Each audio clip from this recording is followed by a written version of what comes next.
Hello everyone and welcome to Suga's Kitchen. So today I'm going to show the various uses of coconut in our cooking.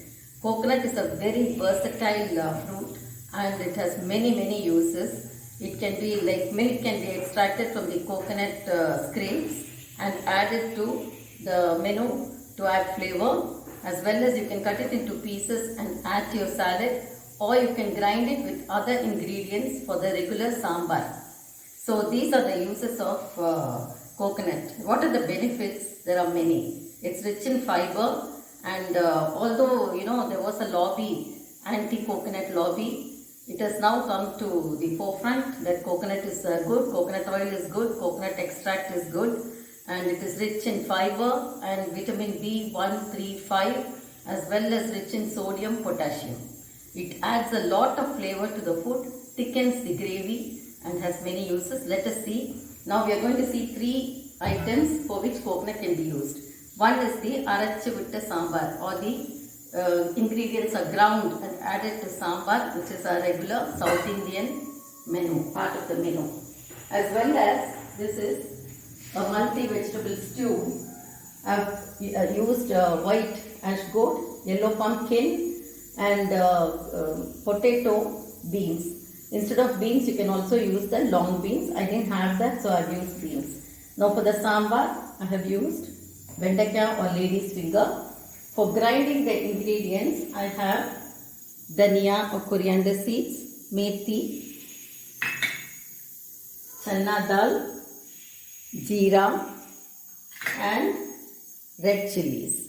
So when these are roasted and coconut is added and ground, it adds a lot of thickness and flavor to the sambar. For this, we will be using coconut extract or the coconut milk. So this is a kind of stew for which you cut the vegetables into squares like this.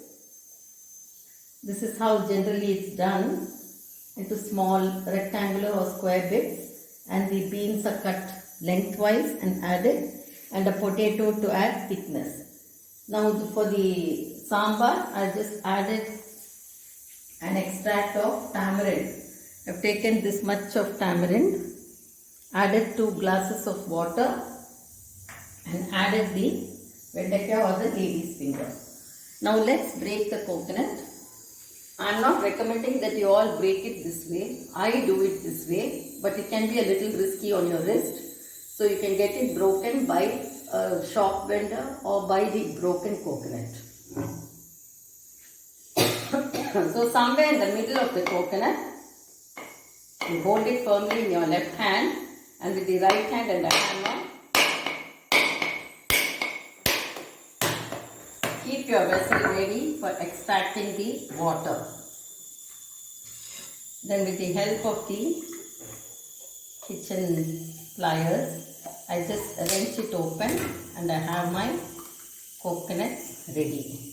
So why I am not recommending that all of you do this is, it requires a little bit of practice. I've been doing it for years, and many of the shops sell the broken coconut like this, or your shop vendor can break it for you. Now I always prefer to scrape my coconut in the traditional scraper, because the milk of the coconut is retained. When you cut it into bits and then add it to the mixie, it gets cut, but there's no milk extraction. So it retains the milk, or the meat retains the milky texture of the coconut. What you do is,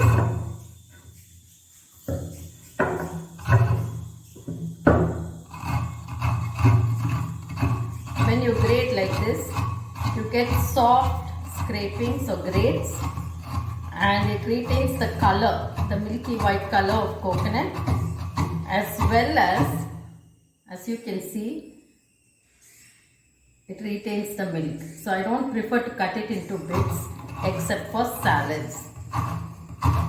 Running it through the mixie does not actually extract the milk. Now after grating the full coconut, what I am going to do is, when you get scrapes like this, you gather the scrapes and put it into your small mixie. Put it into a small mixie with a little bit of water. Grind it nicely and put it through a filter. to get the coconut milk extract, which you will be adding to the stew. So let the vegetables boil and then we'll see. We'll finish grating the coconut. Now in this kadai, I have added just half a spoon of sesame oil, to which I am going to add coriander seeds, chana dal, a little bit of methi, a little jeera and chilies. Now after these are roasted well without burning them, you have to put it on a low fire and roast. Add these coconut scrapes, part of it, at the end. You do not have to fry the coconut, but just a little saute. But these have to be fried well, but not burnt. And then ground to a rough paste and add it to the sambar. So this ground coconut will give a lot of bulk and strength to your sambar. It won't be like watery with just powder, but this chana dal and coconut will thicken the sambar. Now for any sauteed curry like beans or carrots or any other curry, just add the scrapings as it is. When you add the scrapings as it is to your sauteed vegetable, when you eat the vegetable, you will get a lot of this coconut milk, which will add taste. Gives a very good mouthfeel.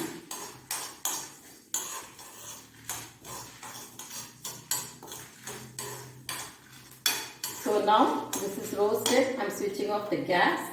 Now I am going to boil the lady's finger in the tamarind water, and the water I am going to add the stew, the pumpkin, the yellow pumpkin, beans, potato.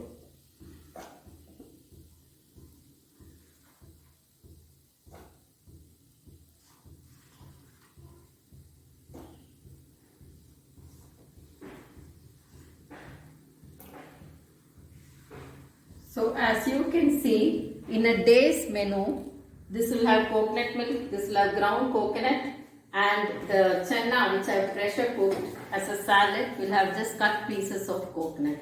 Let these boil and then we'll go further. So as you can see, I have grated the coconut with all the freshness of the coconut milk intact, and then I put it into this mixie and ground it with a little water, and just a little bit of this I have taken and ground, put it through the sieve after grinding to extract the coconut milk, fresh coconut milk. So all you have to do is just put a little grating, put a little water, grind it nicely, put it through the sieve and you get fresh coconut milk. This will be added to the stew or olan. I have switched off the gas because I don't want the coconut milk to boil. The vegetables are well cooked, as you can see.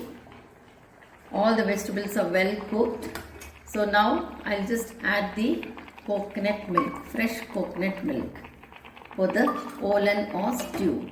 After that, don't allow it to boil, and there is no tempering of mustard in this. However, I will just add some slit green chilies and half a spoon of fresh coconut oil from the mill. So that is all that goes into the olan or stew. So that is done. Now for the sambar, the arachivutta sambar, the lady's finger is well cooked. So along with the ground ingredients, I just sauteed a little bit of this fresh coconut and ground it to a rough paste like this. So that goes into the sambar. I have still not switched off the gas because I want the masala to mix with the imli and vendaka or bendi. Then I am also going to add some pressure cooked dal, tuvar dal.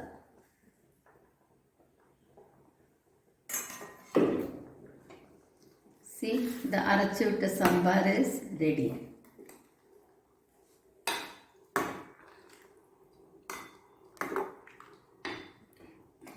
water? Water, I think so. maybe a little bit.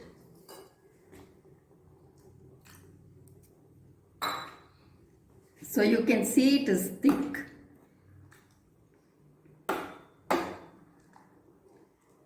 Let it just boil a little. In this I've added some sesame oil, and what I'm going to do is I pressure cook the chana dal. It's well cooked, the chana dal, and for that I'm just going to add a little bit of mustard. Let the mustard crackle.